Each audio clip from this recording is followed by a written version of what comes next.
All right, let's jump right in. We're going to tackle a huge challenge, one that I think pretty much all of us are facing these days. How do we get back control of our time?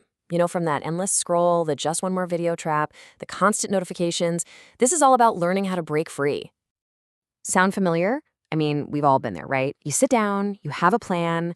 Maybe you're going to read a chapter of that book or get something done around the house, and then you look up, and poof, hours are just gone. You're left staring at the clock thinking, wait, what just happened? Where did my evening go? It's such a common feeling, so let's really unpack what's going on here. So, first things first, let's talk about what this problem really is. And I want to be super clear. This is not some personal failing. It's not about you having weak willpower. We're all up against something we can call the digital time trap. And believe me, it's a system that is expertly designed to derail even our best laid plans. Yeah, I'm guessing this looks pretty familiar. On one side, you've got this beautiful, productive evening you planned out. And on the other, well, that's what actually happens, isn't it? That little lie we tell ourselves, oh, just one quick video. And suddenly you're 2 hours deep in some rabbit hole you never intended to go down. It's a classic bait and switch, and our brains fall for it almost every single time. So the big question is, why? Why is it so unbelievably easy to get hooked like this? Well, let's dig into the science behind it a bit, because it's not an accident. These distractions are literally engineered to be compelling. Okay, so take a look at this. If you break down a lost 4-hour evening, it's kind of shocking. Over half of it, 55%, is just gone to mindless scrolling. Then you throw in binge watching, checking notifications, and what's left for what you actually wanted to do, a tiny little 5% sliver. It's just, wow. It's a perfect picture of how this passive stuff just eats up our active lives. And here's the thing, at its core, it's all about our biology. Our brains are hardwired, from way back to crave new things and get those little hits of instant gratification. And what do modern apps do? They serve up an endless algorithm-powered buffet of exactly that. It's like a fire hose of novelty. Every scroll, every like, every new video gives you this tiny little brain reward, this little dopamine hit. And that creates a loop that is just so hard to break.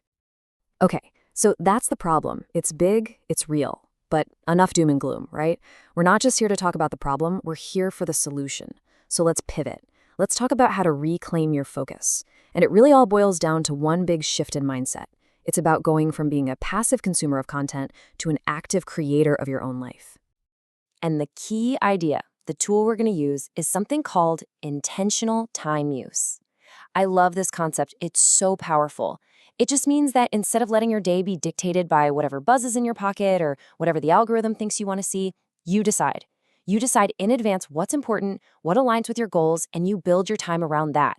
It's all about being proactive instead of constantly being reactive. And this quote just hits the nail on the head. The key is not to prioritize what's on your schedule, but to schedule your priorities. Think about that for a second. It completely flips the script. It's not about cramming more stuff into your day. It's about figuring out what your big rocks are, your priorities like family, health, that project you care about, and putting them on the calendar first, making them non-negotiable. Everything else, it just has to find a spot in the gaps. Okay, so we've talked about the why, we've talked about the mindset. Now for the fun part, the how. Let's get super practical. Think of this next section as your personal anti-distraction toolkit. We're talking real, concrete steps you can take, like right now, to start getting that time back. Here it is, a simple 4-step time rescue plan. It's not complicated, I promise. Step 1, define. You've got to know what you want. What does a fulfilling evening actually look like for you? Step 2, schedule it. Put it on your calendar like you would a doctor's appointment. Make it real. Step 3, create. You have to build an environment where you can actually succeed, one without a million temptations. And step 4, track. Just for 1 week, see where your time is really going. I'm telling you, the results will blow your mind and give you all the motivation you need. And hey, look, if a 4-step plan feels like too much to start, no worries. Start even smaller.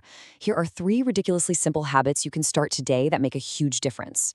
First, turn off all those non-essential notifications. Seriously, you decide when to look at your phone, not the other way around. Second, before you open up a social media app, just set a timer, 10 minutes, 15 minutes, whatever. And third, this one's my favorite, it's a game changer, put your phone in another room for an hour each evening. Just that little bit of friction, having to physically get up to get it, it works wonders. It breaks the spell. So, as we start to bring this all together, Let's talk about the real reward here, because why are we even doing this? I promise you, the payoff is so much bigger than just checking more things off a to-do list. It's about something way more meaningful. And this, right here, is the absolute heart of it. The goal isn't to become some kind of productivity robot, optimizing every single second of your day. No way. The real goal is to create space. Space in your life for the things that actually fill you up. Time to read a book, to have a real conversation, to learn that instrument you've always wanted to play, or even just to sit and think. It's about building a life that feels intentional, a life that's truly yours, not one that's just reacting to a screen. So I want to leave you with this one final thought. As you start to claw back these hours, pulling them out of that digital void, they're not just empty hours, they're building blocks. They are the raw material of your life. And now, they're yours again? The only question left is, what are you going to build with them?